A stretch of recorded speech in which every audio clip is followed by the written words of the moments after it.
बिस्मिल्लाहिर्रहमानिर्रहीम। उम्मीद करता हूँ आप सबके हाल अच्छे होंगे इंशाल्लाह। आज हमारे first unit history of environmental thought का 5th लेक्चर है आर कॉमन फ्यूचर रिपोर्ट या आर कॉमन फ्यूचर, जो कि 1987 के अंदर आया था। ये इसको जब क्वेश्चन पेपर में आता है तो यूं भी आ जाता है, व्हाट इज़ ब्रंटलैंड रिपोर्ट। अब ब्रंटलैंड रिपोर्ट इसको क्यों कहते हैं, कुछ ब्रंटलैंड पढ़ते हैं, कुछ ब्रंटलैंड पढ़ते हैं। ये इसलिए कहते हैं बिकॉज़ ये जैसा कि यहाँ पे मेंशन्ड है वर्ल्ड कमीशन,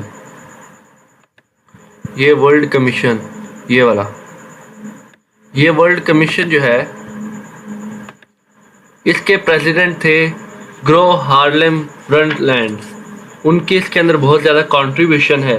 और उस वक्त वर्ल्ड कमीशन जो थी ऑन एनवायरनमेंट एंड डेवलपमेंट, उसका जो चेयरमैन तो थे ग्रो हार्लेम ब्रंटलैंड और इसके वाइस चेयरमैन थे मंसूर खालिद। ठीक है, इनका इसके अंदर बहुत कंट्रीब्यूशन था, इस वजह से इसे ब्रंटलैंड रिपोर्ट भी कहते हैं। पेपर के अंदर जो क्वेश्चन है वो आ जाता होता है the significance of our common future and what were the major threats that were discovered and what were the solutions, वो हम इसके अंदर डिस्कस करेंगे आज। सबसे पहले हम इसका बैकग्राउंड देख लेते हैं कि इसका बैकग्राउंड क्या है। अब ये जो WCED है, world commission on environment and development, ठीक है, 1983 में ये बनी थी। ओके, और 1982 में नैरोबी कॉन्फ्रेंस हुई थी। उसके बाद 1983 के अंदर ये कमीशन बना था। ठीक है, उसके बाद ये चेयर, इसको मैंने अभी ऑलरेडी बताया कि ग्रो हार्लेम ब्रंटलैंड थे। ये ग्रो हार्लेम ब्रंटलैंड जो थे ये नॉर्वे के प्राइम मिनिस्टर थे उस वक्त। ठीक है, और ये जो रिपोर्ट 1983 में कमीशन बना और इन्होंने टोटल 4 साल लिए ये रिपोर्ट पर पेश करने में, और इसका टाइटल जो था वो था आर कॉमन फ्यूचर। ठीक है, और ये कमीशन मेंबर जो थे ये डाइवर्स, इनका बैकग्राउंड था, मुख्तलिफ इलाकों से थी। ठीक है, और इसके अलावा जो है इसके अंदर जो सबसे इम्पॉर्टेंट चीज़ आर कॉमन फ्यूचर रिपोर्ट के अंदर आई वो थी सस्टेनेबल डेवलपमेंट का एक कंसेप्ट दिया गया। सस्टेनेबिलिटी पे हमने आगे एक पूरा यूनिट भी पढ़ना है, सस्टेनेबल इश्यूज पे भी हमने पढ़ना है, बट यहाँ पे भी फिर भी उसके बारे में डिस्कस करना बहुत ज़रूरी है। ठीक है, ऐसी डेवलपमेंट जो हमारी मौजूदा करंट नीड्स को मतलब कि मीट करे without harming for the future generation. मतलब कि ये हमारे पास जो है ये हमें कोई जायदाद नहीं मिली है एनवायरनमेंट, ये तो हमने आगे अपनी औलाद के लिए छोड़ना है, हमने नेक्स्ट जनरेशन के लिए छोड़ना है, ताकि वो भी इससे फ़ायदा उठा सकें और इसके नुकसान से बच सकें। अब ये जो रिपोर्ट थी ये क्या करती थी, इन्वायरमेंटल क्राइसिस के बारे में एड्रेस करती थी। ठीक है, इसके अलावा जो है टेक्नोलॉजी ओवर यूज़ को हाईलाइट करती थी, पोल्यूशन वगैरह को। ठीक है, ये इसमें बेसिक चीज़ें थी। मतलब अब कंपोनेंट्स पे आ जाते हैं। सस्टेनेबिलिटी के कंपोनेंट मैंने आगे भी इसे एलिमेंट्स में भी डिफाइन किया है, यहाँ पे ब्रीफली बता देता हूँ। बेसिक 3 ही कंपोनेंट है जी। पहला इन्वायरमेंट, जब भी कोई रिपोर्ट हम पढ़ेंगे तो हम ये 3 कंपोनेंट्स लाजमी देखेंगे। दूसरा सोसाइटी एंड तीसरा इकोनॉमिक ग्रोथ। ठीक है, इकोनॉमी से रेलेवेंट ये सोसाइटी, सोशल, और ये environmental, social and economic. Social economic इनको कंबाइन करके कहते हैं। ठीक है, एंड इन्वायरमेंट का ये था सस्टेनेबिलिटी के प्रोटेक्शन एंड कंजर्वेशन करनी है। सोसाइटी का ये था कि सोशल इक्विटी, सोशल जो है बैलेंस देखना है।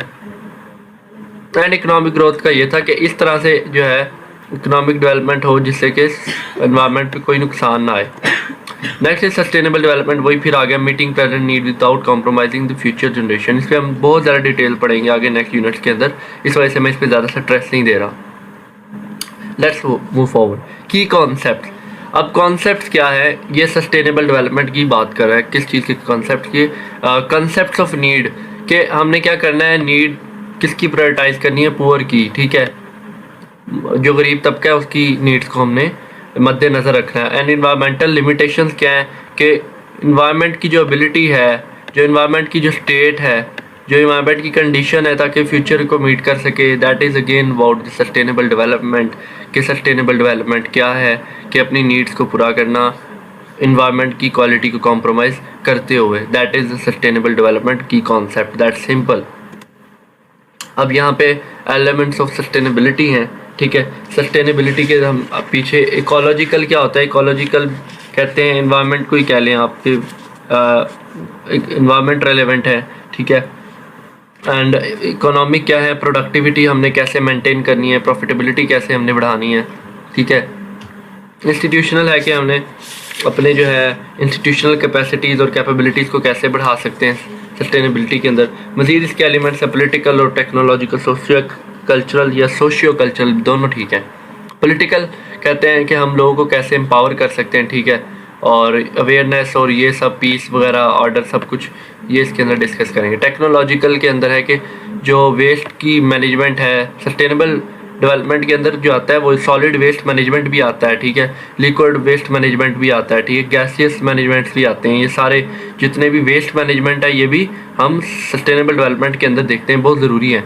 इन्वायरमेंटली फ्रेंडली टेक्नोलॉजीज ऐसी जो कि जिन्हें हम कहते हैं कोई पोल्यूशन कॉज ना करें, ठीक है, मतलब टेक्नोलॉजी इलेक्ट्रिक कार्स हैं वो बेहतर है, जो पेट्रोलियम पे चलती हैं वो लेड जनरेट करती हैं, मतलब रिलीज़ करती हैं, तो ये हमने मतलब टेक्नोलॉजिकल है। Socio culture promote environmental awareness, ठीक है, एंड इन्वायरमेंटल एथिक्स पे काम करना है, सपोर्टिंग इन्वायरमेंटल मैनेजमेंट। इसके अलावा रिसोर्सेज और बेसिक चीज़ जो है एट लास्ट प्रॉपर्टी राइट्स, मतलब कि इन्वायरमेंट के अंदर जो राइट्स का ख्याल रखते हैं एंड सो ऑन, यही चीज़ें इसमें बेसिक्स। इनको कोई खास ज़्यादा नहीं है, जस्ट आप अपने एक माइंड में रख लीजिएगा ताकि आपको अगर एक छोटी सी हेडिंग बना दें आप इनके एलिमेंट्स की, 2-3 भी लिख दें, इन्वायरमेंटल लिख दें, पॉलिटिकल लिख दें, सोशल कल्चर, टेक्नोलॉजिकल, एंड साथ में आप एक आधी और मेंशन कर दें, इकोनॉमी लाजमी मेंशन कर दें, 3 लाजमी रखा करें, इन्वायरमेंटल, सोशल एंड इकोनॉमिक, ठीक है, और टेक्नोलॉजिकल भी आप कोट करते जाइएगा, पॉलिटिकल भी कोट करते जाइएगा, ठीक है।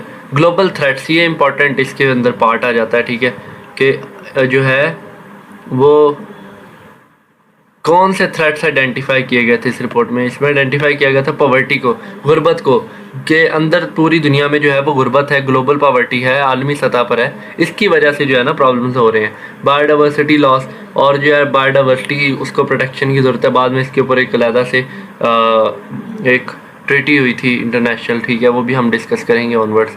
नेक्स्ट फूड इनसिक्योरिटी की बात की गई थी कि फूड सिक्योर नहीं है, ठीक है, पॉपुलेशन बढ़ रही है बहुत ज़्यादा और फूड जो है वो इतना अवेलेबल नहीं है, या कुछ नेचुरल डिज़ास्टर्स आ रहे हैं, या कुछ ह्यूमन एक्टिविटीज़ की वजह से आ रहे हैं।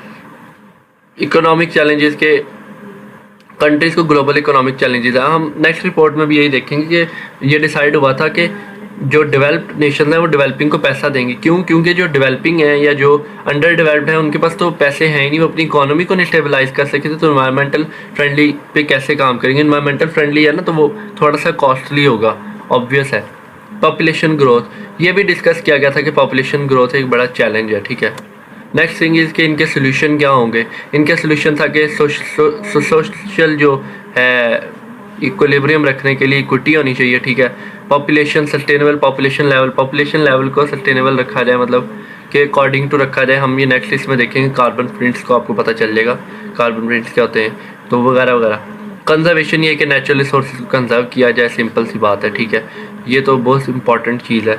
नेक्स्ट इसके डिसीजन मेकिंग जो है, इकोनॉमी पॉलिसी जितना भी है पॉलिसीज़ बने उनके अंदर इसको कंसीडर किया जाए। एक चीज़ जो मैं यहाँ मेंशन नहीं कर सका, मेरे माइंड में अभी आ गई है, वो ये कि ये रिपोर्ट जो थी ये 300 पेजेस का टोटल एक डॉक्यूमेंट था, ठीक है, इसको आप याद रखिएगा।